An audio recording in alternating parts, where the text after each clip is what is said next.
அஸ்ஸலாமு அலைக்கும். Hi everyone, welcome back to my channel. நீங்கள் நம்ம சேனலுக்கு புதுசாக இருந்தீங்கன்னா மறக்காமல் சப்ஸ்கிரைப் பண்ணிட்டு பாருங்கள். வாங்க வீடியோக்குள்ளே போகலாமா? ஒரு Sunday special day in my life தான் பார்க்க போகிறீங்க.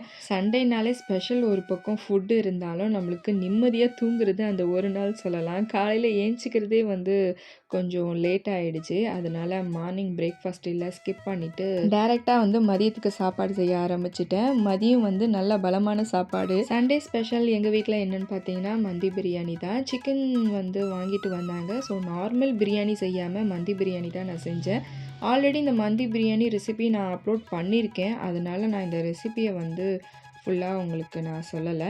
இதில் ஒரு சில விஷயங்கள் மட்டும் நான் இந்த பிரியாணியில் நான் சேஞ்ச் பண்ணேன். சேஞ்ச் பண்ணி பார்த்ததுல நல்லா இருந்தது. இந்த மந்தி பிரியாணிக்கு கொஞ்சமாக நான் தேங்காய் பால் ஆட் பண்ணேன். நம்ம மசாலா அரைக்கிறது செய்யும் போது கூட காஷ்மீரி சில்லி பவுடர் போட்டு நீங்கள் அரைச்சி அதை நீங்கள் யூஸ் பண்ணி பாருங்கள். பிரியாணி நல்லா கலர்ஃபுல்லாகவும் அவ்வளோ சூப்பராக இருந்தது இந்த மந்தி பிரியாணி. அதுக்கப்புறம் தக்காளி அரைச்சி ஊற்றி நான் இதை ட்ரை பண்ணி பார்த்தேன். டேஸ்ட்டு சூப்பராக இருந்தது. மந்தி பிரியாணினா ஸ்பைசஸ்லாம் போட்டுட்டு அதுக்கப்புறம் வெங்காயம் எண்ணெயெல்லாம் போட்டு வதக்கி எடுப்பாங்க. தக்காளி ஆட் பண்ண மாட்டாங்க. நீங்கள் ஒரு தடவை தக்காளி அரைச்சி ஊற்றி ட்ரை பண்ணி பாருங்கள். பொதுவாக இந்த மந்தி பிரியாணி செய்கிறதுக்கு முன்னாடி சிக்கனை எல்லா மசாலாவும் போட்டு ஊற வச்சுட்டு அதுக்கப்புறம் கொஞ்ச நேரம் குக் பண்ணுவேன். ஆனால் இந்த வாட்டி மேலே ஸ்டீம் பண்ணேன். அந்த சிக்கன் அந்த ஆவியில் பட்டு அந்த தண்ணி கீழே இறங்குது பார்த்தீங்களா, அது ஃப்ளேவர் சூப்பராக இருந்தது. சிக்கன் பாதி அதுக்கப்புறம் தோசைக்கல்லில் ஃப்ரை பண்ணிடுவேன். அப்படி இல்லைனா சிக்கன் 65 மாதிரி பண்ணிவிடுவேன். அது பண்ணாமல் இந்த வாட்டி நான் வாங்கின ஓடிஜியில் சூப்பராக தந்தூரி பண்ணிட்டேன்.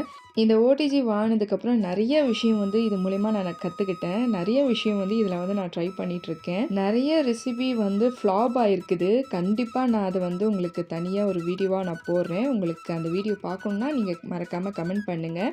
கண்டிப்பாக நான் அப்லோட் பண்ணுறேன். நான் அதுக்கப்புறம் பிஸ்கெட் நான் வேறு ஒரு பிஸ்கெட் ஒன்று ட்ரை பண்ணி பார்த்தேன். மில்க் குக்கீஸு க்யூட்டாக இருந்தது, குட்டி குட்டியாக. அதை நான் செய்யும் போதே அவ்வளோ ஆசையாக இருந்தது. ஓடிஜியில் வச்சு எடுக்கும் போது பார்க்கவே சாப்பிட்ணும் போல் அவ்வளோ டெம்ப்டாக இருந்தது. ஸோ சூப்பராக இந்த குக்கீஸும் செஞ்சேன். இது செஞ்சு கொஞ்ச நேரத்தில் இதுவுமே சேல்ஸ் ஆகிடுச்சு என்கிட்ட.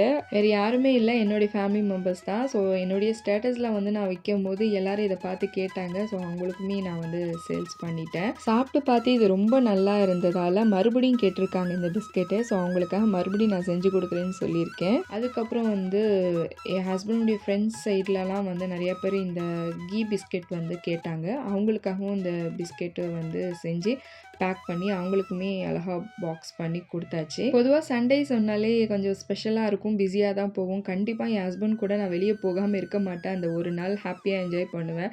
ஆனால் எனக்கு வீக் ஃபுல்லாக 7 டேஸுமே இப்போ நான் ரொம்பவே பிஸியாக இருக்கேன். இந்த பிஸ்னஸ் ஸ்டார்ட் பண்ணோன்னே நம்மக்கிட்ட ப்ரௌனி, பிஸ்கெட்ஸ் எல்லாமே இருக்குது. ஸோ உங்களுக்கு இதனுடைய டீட்டெயில்ஸ் வேணும்னா கண்டிப்பாக நீங்கள் வாட்ஸ்அப் பண்ணுங்கள். உங்களுக்கு நான் டீட்டெயில்ஸ் கொடுக்குறேன். அதுக்கப்புறம் நான் எங்கே போனேன்னு சொல்லிட்டு ஒரு குட்டி விலாகாக உங்களுக்கு அப்லோட் பண்ணுறேன். அது வரைக்கும் பாய்.